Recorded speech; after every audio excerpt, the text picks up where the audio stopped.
So with that having been said, let's continue on with lectures on the media, and I promise I'm going to stop doing the air quotes when I talk about the media at this point. I'm going to start off by talking about the history of media research.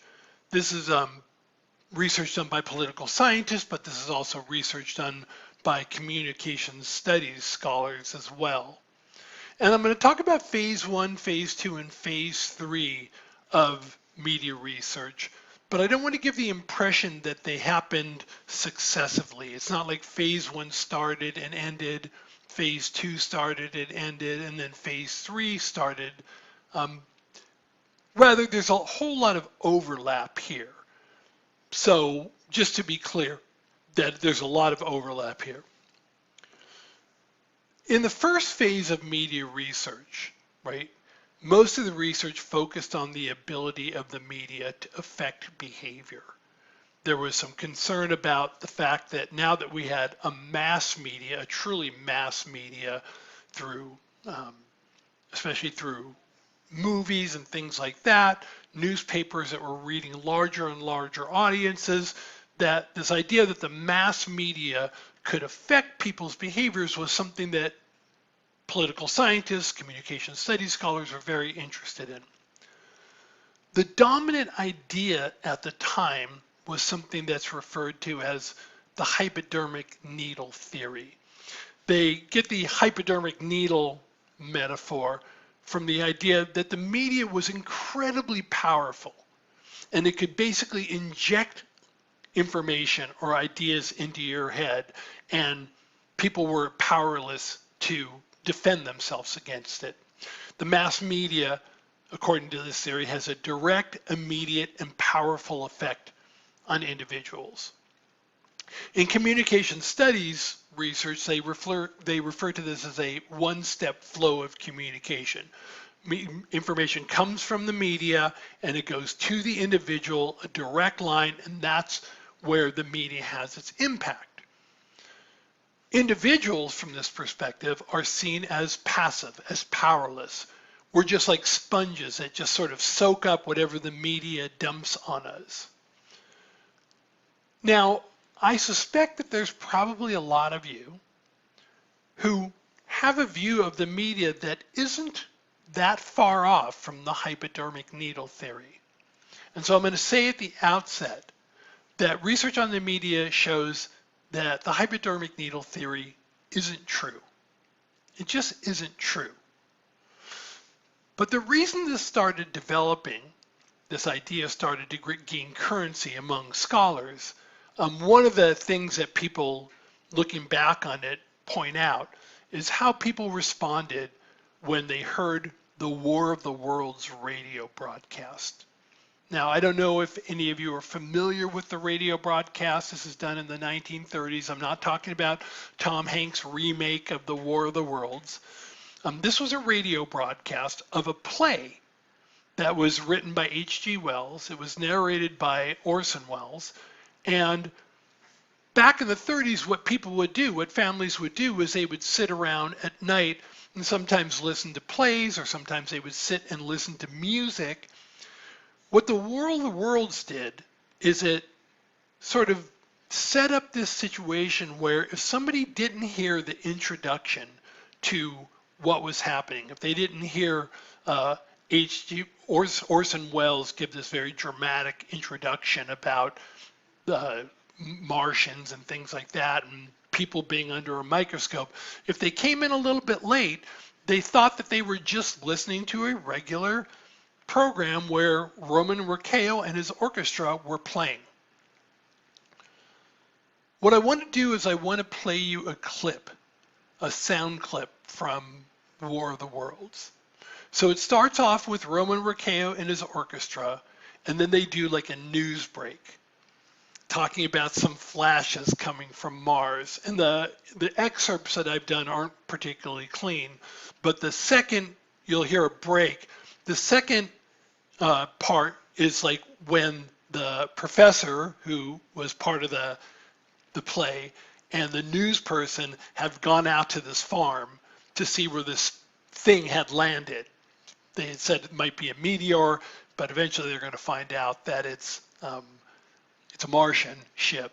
And then the final one is the most dramatic one, where the Martian crawls out of the hole and winds up killing people.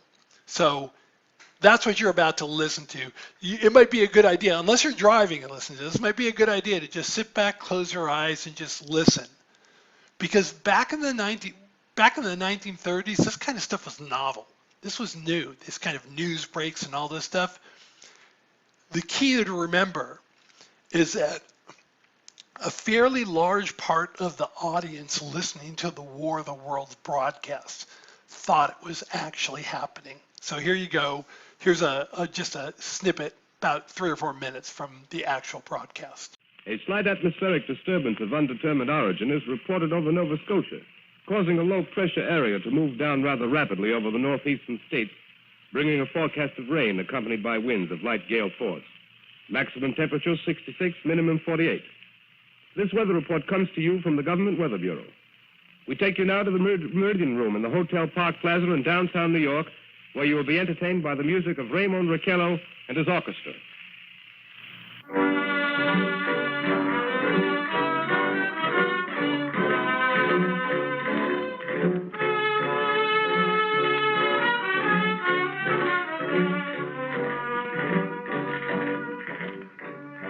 Good evening, ladies and gentlemen.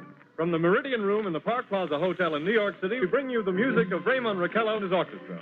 With a touch of the Spanish, Raymond Raquello leads off with La Comparsita.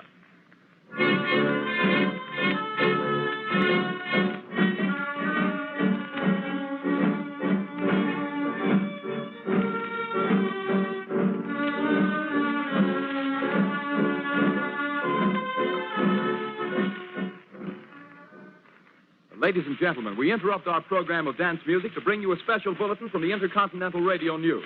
At 20 minutes before 8 Central Time, Professor Farrell of the Mount Jennings Observatory, Chicago, Illinois, reports observing several explosions of incandescent gas occurring at regular intervals on the planet Mars.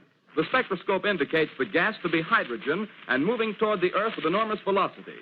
Professor Pearson of the observatory at Princeton confirms Farrell's observation and describes the phenomenon as, quote, like a jet of blue flame shot from a gun, unquote. We now return you to music of Raymond Raquello, playing for you in the Meridian Room of the Park Plaza Hotel, situated in downtown New York.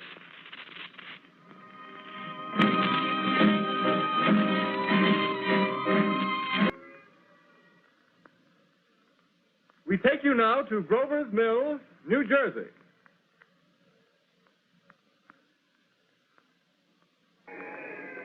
Ladies and gentlemen, this is Carl Phillips again, out at the Wilmot Farm, Grover's Mill, New Jersey. Professor Pearson and myself made the 11 miles from Princeton in 10 minutes.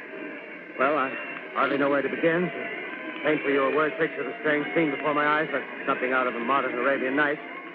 Well, I just got here. I haven't had a chance to look around yet. I guess that's it. Yes, I guess that's the thing directly in front of me, half buried in a vast pit. Must have struck with terrific force. The ground is covered with splinters of a tree. It must have struck on its way down. But I can see the object itself doesn't look very much like a meteor. You've just heard. I can see it now. It's a white handkerchief tied to a pole. Flag of truce. If those creatures know what that means, what anything means. Wait a minute. Something's happening. Humped shape is rising out of the pit. I can make out a small beam of light against a mirror. What's that? There's a jet of flame springing from the mirror, and it leaps right at the advancing men. It strikes them head on. Lord, they're turning into flames. Now the whole field's caught up by the woods, the barns, the gas tanks of the automobiles are spreading everywhere. It's coming this way now, about 20 yards to my right.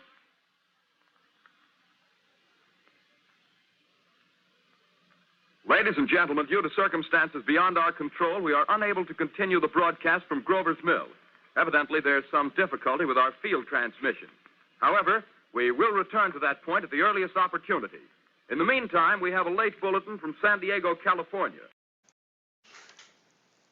Now, that may have not seemed very sophisticated to you, but you got to think this is 1938, and some of the things they were doing were kind of novel. And so having seen that so many people responded as if the Martians were actually landing on Earth, a lot of theorists were thinking, political scientists, communication studies scholars were like, if you can inject like Martians landing on Earth into people's veins and they believe it, because I think I saw an estimate that some 12 million people saw it and 1 million in varying degrees freaked out about it. That was like one of the things that led credence to this idea of the hypodermic needle theory. Now, again, the hypodermic needle theory isn't true. And yet, a lot of people still believe it.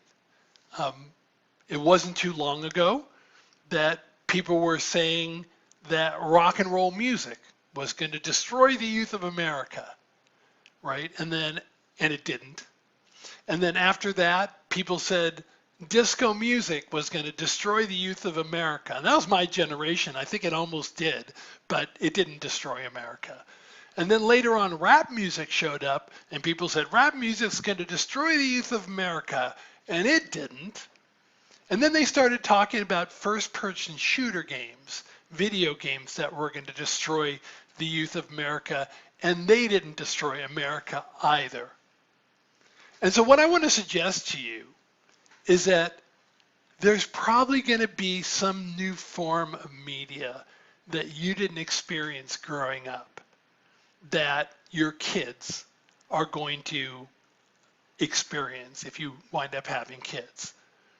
And it's going to freak you out. And you're going to think like, oh my God, this is going to destroy the youth of America. Well, this is my guess. It's going to be something like this. Your kids are going to be sitting on a couch with their friends. And now, in order to guide the videos that they're playing, all they have to do is move their eyes around.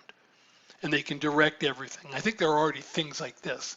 And so your kids are going to be sitting there on the couch, their eyes wide open, darting around seemingly frantically, and you're going to be like, oh my God, this is crazy.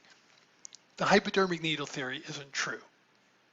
Okay, you don't need to worry. Rock and roll didn't destroy America. Disco didn't destroy America. Rap music didn't destroy America. Video games didn't destroy America. And whatever's coming next won't destroy America either. So in sum, the hypodermic needle theory, this was developed in the 1920s and 1930s. And it's a linear communication theory, meaning the idea is that information goes directly from the media to individuals. And that the key point is that the audience is passive. We have no ability as an audience to defend ourselves, which, according to the memory-based model, is simply not true for many people. The next theory that I'm going to talk about is the minimal effects theory.